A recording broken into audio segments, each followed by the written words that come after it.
দেখেন টাইফয়েডের টিকা কার্ডগুলো কীভাবে নিবন্ধন করতে হয় সেটা আজকের ভিডিওতে দেখাবো। তো আমরা প্রথমে একটি ওয়েবসাইটে চলে আসলাম, যে কোনো একটা ব্রাউজারে। তারপরে এখানে আমরা জাস্ট টিকা লিখে সার্চ করলেই চলে আসবে, সিটিজেন পোর্টাল লেখার প্রয়োজন নেই। এরপর আপনি এখানে প্রথম লিঙ্কেই ক্লিক করবেন, তারপরে নতুন একটি ওয়েবসাইটের ভিতরে আপনাকে প্রবেশ করানো হবে। তো ওয়েবসাইটটা দেখতে এরকম লাগবে। তো আমি প্রথম এদিক থেকে ড্যাশবোর্ডে ক্লিক করলাম, দেন আমি এদিক থেকে চলে গেলাম লগ আউটে। যেহেতু আমি আগে একটা নিবন্ধন করেছি তাই আমার এখানে লগ ইন ইন্টারফেসটা ছিল।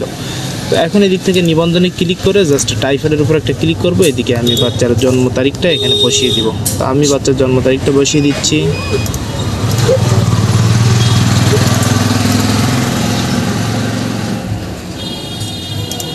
এখন এখানে 17 ডিজিটের যে জন্ম নিবন্ধন নাম্বার আছে সেটাকে লিখে দিতে হবে।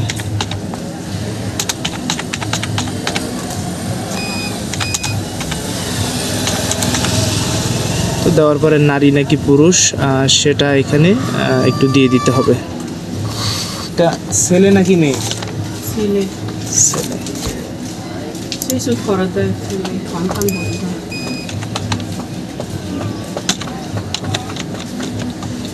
তো দেওয়ার পরে জাস্ট যাচাইয়ের উপরে একটা ক্লিক করে দিবেন। এখন যাচাই হবে। তো এটা ইতিমধ্যে নিবন্ধিত হয়েছে, তো আমরা হ্যাঁ লগ ইন করুনে একটা ক্লিক করে দিলাম। তো লগ ইন করলাম। এখানে মোবাইল নাম্বার দিতে হবে, আগে কোন নাম্বার দেওয়া ছিল সেটা আমরা জানি না। তো মোবাইল নাম্বার ভুলে গেছেন, এই জায়গাতে ক্লিক করে আমরা জাস্ট আমাদের নাম্বারটাকে উইথড্র করব। এখানে নাম্বার পরিবর্তন করে নতুন নাম্বারটা আমরা এখানে দিয়ে দিচ্ছি।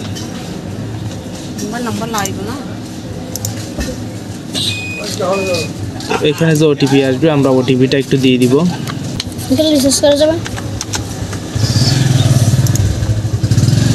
তো দিয়ে দিলাম। দেওয়ার পরে আমরা এখানে যে ক্যাপচা কোড আছে সেটা এখন দিয়ে দিব।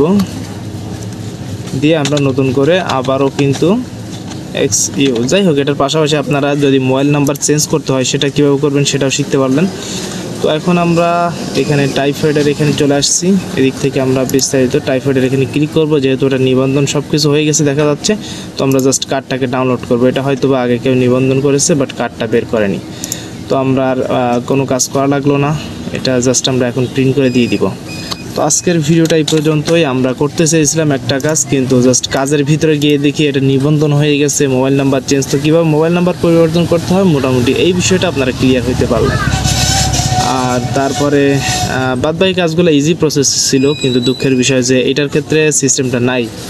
তো দেখেন এখন আমরা এটা প্রিন্ট দেওয়ার ক্ষেত্রে Ctrl+Shift+P তিনটা বাটন একসাথে প্রেস করলে কিন্তু সবথেকে ভালো হবে। Ctrl+Shift+P প্রেস করলে আপনি এই ধরনের একটা ইন্টারফেস পাবেন। এখান থেকে জাস্ট প্রিফারেন্সে ক্লিক করবেন, এদিক থেকে পেজটাকে সিলেক্ট করে দিবেন এবং এখানে এসে একটা জিনিস মাথায় রাখবেন, কোয়ালিটির ব্যাপারে একটু খেয়াল রাখবেন। তো স্ট্যান্ডার্ডে গিয়ে জাস্ট আপনি হাইটে ক্লিক করে জাস্ট ওকে বাটনে একটা ক্লিক করে জাস্ট প্রিন্টে ক্লিক করে দিবেন।